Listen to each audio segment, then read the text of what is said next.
जय जगन्नाथ नमस्कार आपण मानक फूडी एसके शिवना चैनल को स्वागत जनाऊँ बंधु। आज आम बनइबा भेजी बैगण रे स्वादिष्ट रेसिपी सहसल उपाय बनइबा आपण माने आनी बनइथिबे किंतु आज मु जो नुआ उपाय बनइबी बहुत स्वाद लगे। पखाल भात गरम भात आपण माने सेमती भी बिना साखरे खाई दे परिबे।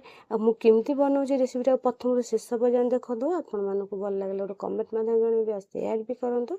चलंतु आम रेसिपी आरंभ कर। देखंतु मु भेजी बैगण नै जाईची आको सब मु तोली आनची। तापर आम कौन करवा आदर पाखुड़ा जाक सब बाहर करी देखो एमती गोल गोल भाग आर मझुरी एमती काटिदबा। आर सब नाड़ कि जो डेम्फ किसी भी आपको पकेबानी काटिकी आम कौन करवा पानी रे पकईदबा जमी कला नहब आ कला पड़गले से भी भल देखा कि आम पानी रे पकईदबा। आप हल्दी पानी पकईदेले भी आ भल कला टोटाल देखा चलतु आम काटिदबा। दर्शक बंधु देखो मुझे भेजी बैगण काटिकी पानी में पकई देती। देखो पानी में पकई देती हल्दी पानी में पकड़े एमती कला हेनी धला देखा ये सब कटा हो जाए। आम तार देखो ये सब डेम्फ जाक बाहर डेम्फ जाक सब फोपाड़ आदि जो पाकलिया था ताको भी पकईबा आवश्यक नहीं। आम खाली कषि कषि देखिकी पकईबा। देखो सब कटा हो गला चलतु आम बनइबा। तो बंधु देखो कड़े बसई देती आम से सोरिष तेल पकईदबा 3 चामच सोरष तेल शुखला लंका 2टा पकईदबा। तापर देखो अध चामच जीरा अध चामच सोरिष नहीं जाइए आम पकईदबा। तापर दर्शक बंधु गोटे बड़ साइज प्याज लंबा साइज काट देंची पकईदबा। पकईकि आम कौन करवा हल्का कि भाजवा एत पोड़ पोड़ कर भाजवानी। दर्शक बंधु देखो पिज तक अल्प कि हल्का कि भाजवा एमती कंचाड़िया जमी थब। आम से कौन करवा भेजी बैगन जो कटा होता आम ए पकईदबा।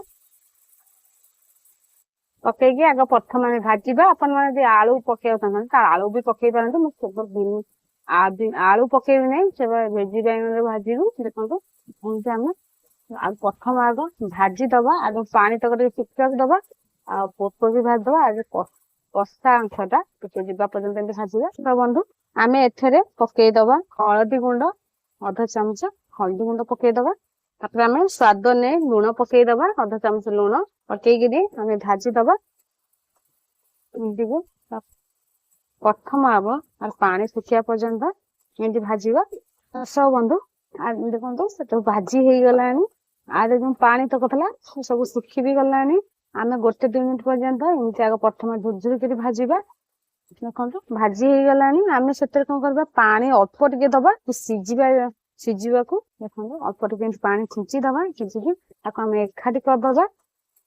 आम गोटे घोड़नी घोरई दबा 5 मिनिट पर्यंत। आ जाल टे कम दबा से सीझीज अधिका जाल देले पानी सुखी जाए किंतु टिके सीझीबनी। आम कौन जाल कम देकरी आम टे घोड़ना घोरई दबा 5 मिनिट पर देखा।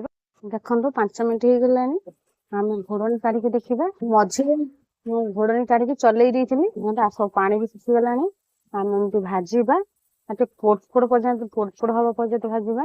दर्शक बंधु देखो भेजी बैगण भाजी हो गलानी अल्प समय हो मुड़मुड़ मुसमुसिया केते लगे एमती भाजिले खाइबा को बहुत स्वाद लगे। पखाल भात बहुत स्वादिया लगे और खाली भी खाईदे भी एते स्वादिया लगे। आप समस्ते बनई पारे किसी भी कष्ट नुह। दर्शक बंधु मैंने नुआ देखुं सब्सक्राइब करना जिते जल्दी सब्सक्राइब कर दिंतु। आपण मानक मोर भेजी बैगन भजाटा केमती लगे कमेंट माध्यम जनइबे।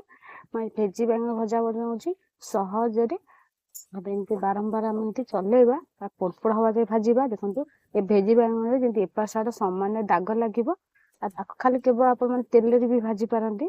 तेल भाजिले एमती बड़ बड़ फुलीज आ मुड़मुड़ मुसमुस लगे। आम एमती बारंबार एमती चलेगा मुड़मुड़िया हवा पर्यंत। दर्शक बंधु देखो भेजी बैगन भजा हो गलानी। अभी पूरा पोड़ पोड़ भाजी हो गले कौन करवा जीरा नका गुंड अध चामच पकईदबा टे आहरी स्वाद लगे भल बास्ना छाड़ मैंने एमती भाजिक हाई होते मुड़मुड़ एत सुआदिया लगुच समस्त को पसंद आसो। एमती भाजिक खाइले समस्ते भी खाइले छोट छोट बड़ पर्यंत हो गलानी। आम तलू को ओह्लैदबा करेईटा। दर्शक बंधु आपण मान रेडी हो गला भेजी बैगण भजा सहजरे बनाई। आपण मैंने समस्ते बनई पारे। आपण मानक मो रेसिपीटा केमती लगला गोटे कमेंट माध्यम जनइबे शेयर भी करंतु। वर्तमान रहुची आपण मानक भल पाइबा आसपार मुझे नुआ नुआ रेसिपी नहीं आसबि। जय जगन्नाथ नमस्कार धन्यवाद।